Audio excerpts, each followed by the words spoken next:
ওই সম্মিলিত সমন্বয় যে পরিচয়, সেই পরিচয়টা কিন্তু এখন আর এক্সিস্ট করে না। সেই ফলে আইন শৃঙ্খলা বাহিনীর কাছে আমাদের ইয়ে থাকবে যাতে এই পরিচয় ব্যবহার করে কেউ যদি অপকর্ম করে তারা তাদের আইন অনুযায়ী ব্যবস্থা নেবে। আর একটা কি প্রশ্ন ছিল এখানে? আমাদের তো তারুণ্য নির্ভর দল, তারুণ্যকে আমরা শক্তি মনে করছি। আমরা মনে করি যে তারুণ্যের উপর বাংলাদেশের মানুষের সেই আস্থাটা আছে। বাংলাদেশের মানুষ নতুন নেতৃত্ব, তারুণ নেতৃত্ব দেখতে চায়। তবে এরকম তার মানে এই না যে আমাদের দলে শুধু তরুণরাই থাকবে।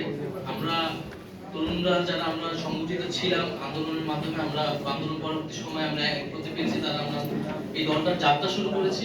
এবং আমাদের যাত্রা পথে আসলে সমাজের নানা শ্রেণী পেশার নানা বয়সের মানুষ এসে যুক্ত হবে, সাথে তাদের জন্য সেই সুযোগটি থাকবে, সেই স্পেসটি থাকবে।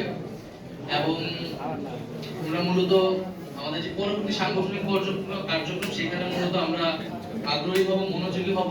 গ্রাম পর্যায়ে, তৃণমূল পর্যায়ে যারা আমাদের থেকে বয়স্ক আছে তাদের সাথে মিথস্ক্রিয়া করা, তাদের সাথে আলোচনা করা, তাদেরকে দলে টানা। এবং আমরা খুব শীঘ্রই, খুব দ্রুত সময়ের মধ্যে একটা উপদেষ্টা পরিষদ গঠন করব এনসিপির পক্ষ থেকে, যেখানে সমাজের বিভিন্ন শ্রেণী পেশার যারা সিনিয়র সিটিজেন রয়েছে তারা আসলে যুক্ত হবেন এবং এই রাজনৈতিক দলে কার্যক্রমে আমাদেরকে সহায়তা করবেন।